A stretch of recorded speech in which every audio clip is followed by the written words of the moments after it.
પહેલો પાર્ટ બહુ સરસ હતો કે ખાસ જાણવા એટલું મળ્યું હતું કે જે છોકરીઓ ફસાઈ છે એ હવે આજની જનરેશનને ખબર નથી કે છોકરાઓ અમને કઈ રીતે ફસાવે છે એમ. તો હવે એ તો અમે જોઈ લીધું છે. તો હવે નેક્સ્ટ પાર્ટમાં શું છે નવું એ અમારે જાણવાની જરી વધારે ઈચ્છા છે.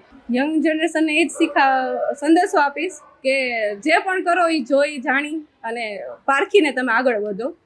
પહેલો ભાગ બહુ સારો હતો અને યંગસ્ટર્સને બધાને મજા આવે એવું છે અને એને સમજવા જેવી મૂવી છે અને એના માહોલને જોઈને અત્યારે આ સેકન્ડ પાર્ટમાં બી બહુ સારો રિસ્પોન્સ આઈ થિંક મળે એવું લાગે છે પબ્લિકનો, કારણ કે અત્યારે ઘણી બધી લેડીઝ અને યંગસ્ટર જ અહીંયા જોવા મળે છે સિનેમાઘરમાં.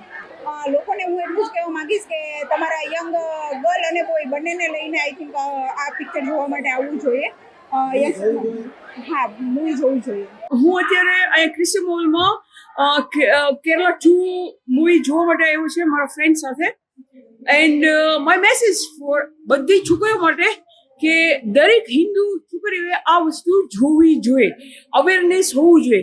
તમારી સ્કૂલ, તમારા કોલેજ, તમારું friend circle, each and everything is most important. તમે જેની સાથે ગેધરિંગ કરો છો તમને તમારા ધર્મનું નોલેજ હોવું જોઈએ.